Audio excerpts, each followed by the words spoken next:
Career बनाना, reporter, writer या फिर editor बनना, तो आज ही संपर्क करें आज है रमझाझर में।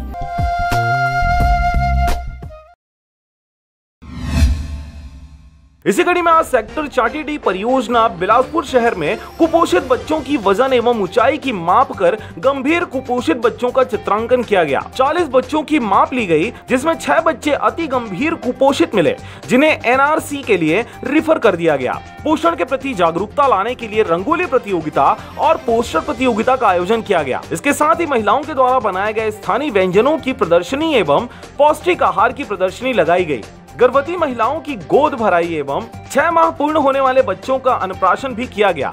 40 कुपोषित बच्चों को पोषण किट का वितरण किया गया। जिला कार्यक्रम अधिकारी श्रीमती निशा मिश्रा जी के द्वारा पोषण अभियान के विभिन्न कार्यक्रमों द्वारा लोगों में खान-पान संबंधी व्यवहार में परिवर्तन लाने के लिए चलाए जा रहे विभिन्न गतिविधियों के संबंध में विस्तार से प्रकाश डाला गया। एडवाइजर द्वारा कुपोषित से सबसे अधिक प्रभावित होने वाले समय एवं बचाव के विषय में बताए। आपको बता दें कि इस पूरे कार्यक्रम के दौरान लियो क्लब उत्कर्ष से ज्ञानचंद पटेल उपस्थित रहे। श्रीमती उषा किरण गढ़ेवाल जी, पर्यवेक्षक सरकंडा भी उपस्थित रहे। जिला कार्यक्रम अधिकारी श्रीमती निशा मिश्रा, जिला महिला बाल विकास अधिकारी उमा शंकर गुप्ता के निर्देशन में 4D की समस्त कार्यकर्ता एवं सहायिकाओं के सहयोग से कार्यक्रम सफल रहा। गवर्नमेंट की पॉलिसी है कि हम बच्चों में माताओं में पोषण को कैसे दूर करें, और इसके लिए